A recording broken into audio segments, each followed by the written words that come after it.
बच्चों, एक बार फिर से स्वागत है आपका अपने YouTube चैनल पर। लास्ट क्लास में हमने फर्स्ट टर्म और कॉमन डिफरेंस हमें गिवन था और आगे की हमने 4 टर्म्स निकाली थी। आज हमें क्या करना है कि हमें एक सीरीज दी है जिसको हमें चेक करना है कि ये एपी है या नहीं है। इसको चेक करने के लिए कि ये समानता श्रेणी में आता है या नहीं, अपन क्या करेंगे, इनके बीच का क्या निकालेंगे, डिफरेंस। क्या निकालेंगे, डिफरेंस। अगर वो डिफरेंस सेम हुआ या फिर कॉमन हुआ तो वो क्या होगी, एपी, अदरवाइज नहीं होगी।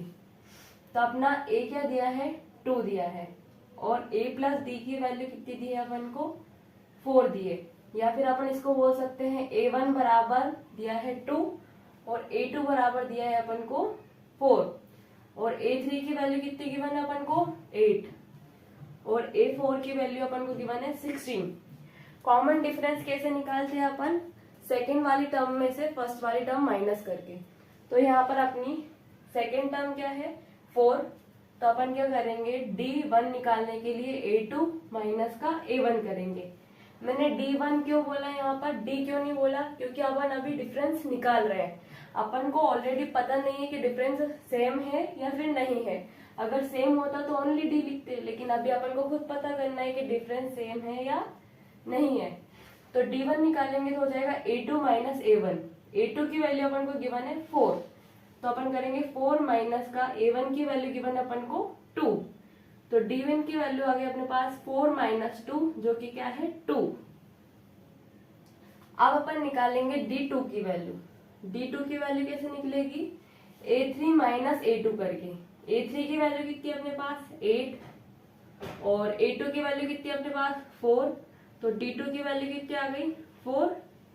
यहाँ पर अपन देख रहे हैं कि D1 की वैल्यू कितनी आ रही है, 2 और D2 की वैल्यू कितनी आ रही है, 4। यहाँ पर अपना D1 ही D2 के इक्वल नहीं आया है क्योंकि ये 2 है और ये 4 है।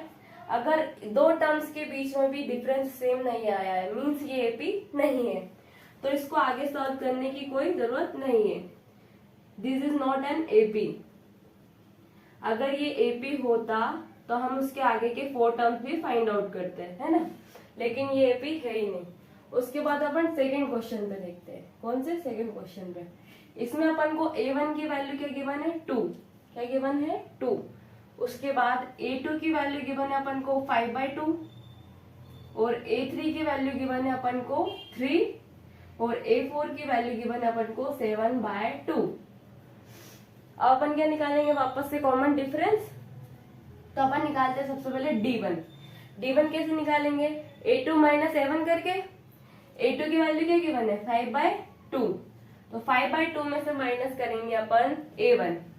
यहाँ पर लिख लेते हैं अपन काय में से क्या माइनस कर रहे हैं, D1 निकाल रहे हैं तो A2 माइनस का A1 कर रहे हैं। A2 की वैल्यू लिख दिया अपन ने 5/2 और A1 की वैल्यू कितनी हो गई अपने पास, 2। यहाँ पर अपोन में कुछ भी नहीं है, मतलब 1 है। एलसीएम लेंगे कितना आ जाएगा, 2। फिर ऊपर क्या है, 5 है ना, और माइनस का 2 2 कितना हो जाएगा, 4। ये कितने हो जाएंगे, 1/2। तो D1 की वैल्यू कितनी आ गई अपने पास, 1/2। अब अपन क्या निकालेंगे, D2। D2 की वैल्यू कैसे निकालेंगे, A3 माइनस का A2 करके।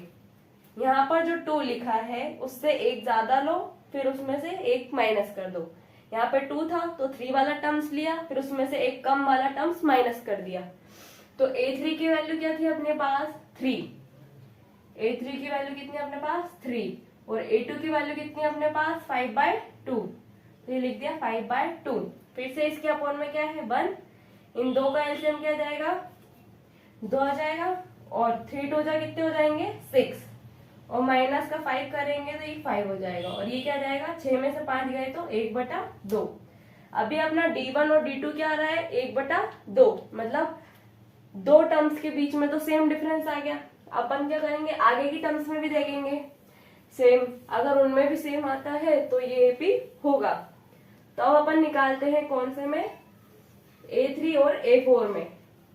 क्या निकालेंगे अपन, D3। तो D3 हो जाएगा अपना A4 माइनस का A3। क्या हो जाएगा, A4 माइनस का A3। A4 क्या है अपना 7/2, तो लिखेंगे 7/2 माइनस का A3 की वैल्यू कितनी है अपने पास, 3 गिवन है, यहाँ पे 3 लिख देंगे। तो यहाँ पे लिखा 3, इसके अपॉन में कुछ नहीं है, क्या है 1 है, इसका एलसीएम लेंगे तो कितना हो जाएगा 2, ये हो गया 7 माइनस का 2 3 जा 6, तो ये कितना हो गया 1/2 है ना। अपना D3 कितना आ गया 1/2। अपन ने इन दोनों का डिफरेंस निकाल लिया, अपन ने इन दोनों का डिफरेंस निकाल लिया, अपन ने इन दोनों का डिफरेंस भी निकाल लिया, मतलब सारा डिफरेंस फाइंड आउट कर लिया। तो D1 यहाँ पर अपना D1 किसके बराबर आ रहा है D2 के, और D2 का के बराबर आ रहा है D3 के, और तीनों की वैल्यू कितनी है 1/2।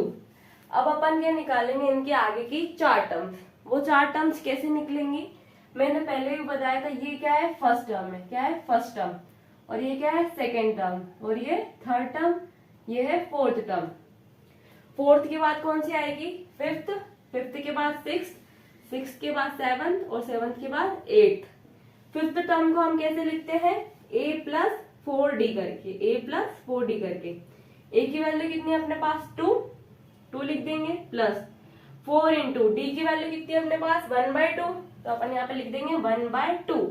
ये 2 से 2 टाइम्स कैंसिल हो जाएगा, 2 2 जा 4, 2 + 2 करो तो कितना आया 4, तो अपने पास फिफ्थ टर्म की वैल्यू कितनी आ गई 4। तो अब अपन निकालेंगे सिक्स्थ टर्म की वैल्यू, जो कि क्या हो जाएगी a+5 इंटू डी। ए की वैल्यू अपने को गिवन है 2 और प्लस 5 एज इट इज, और डी की वैल्यू कितनी गिवन है अपन को 1/2, लेकिन यहाँ पे कैंसिल नहीं हो रहा है, तो क्या करेंगे 2 as it is plus 5 multiply by 1/2, तो ये कितना हो जाएगा 5/2। एलसीएम लेंगे तो क्या आ जाएगा, इसके अपॉन में 1, फिर अपने पास क्या आएगा यहाँ पे 2 एलसीएम हो गया, इसका मल्टीप्लाई किया 2 2 जा 4, और प्लस का 5 एज इट इज, तो ये क्या हो गया 9/2। अपन ने कौन सी टर्म निकाल ली है सिक्स्थ टर्म। अब कौन सी टर्म निकालेंगे अपन सेवंथ टर्म, कौन सी निकालेंगे सेवंथ टर्म, यहाँ निकाल लेते हैं। सेवंथ टर्म क्या हो जाएगी अपनी a+6 इंटू डी। ए की वैल्यू अपन को क्या गिवन है 2, तो 2 लिख देंगे, उसके बाद 6 इंटू डी की वैल्यू कितनी गिवन है 1/2, तो ये लिख दिया 1/2। अब यहाँ पे 2 से 6 कट रहा है कितने टाइम्स 3 टाइम्स, तो 2 1 जा 2 और 2 3 जा 6, यहाँ पे 2 + 3 कर दिया अपन ने, तो ये क्या आ गया 5। ये कौन सी टर्म्स की वैल्यू आ गई सेवंथ टर्म्स की। अब क्या निकालेंगे एट्थ टर्म। एट्थ टर्म क्या हो जाएगा a+7d। ए की वैल्यू कितनी है अपने पास 2 लिखेंगे, प्लस का 7 इंटू डी की वैल्यू कितनी है 1/2, तो 1/2 लिख दिया, तो 2 + 7 इंटू 1/2 हो जाएगा 7/2।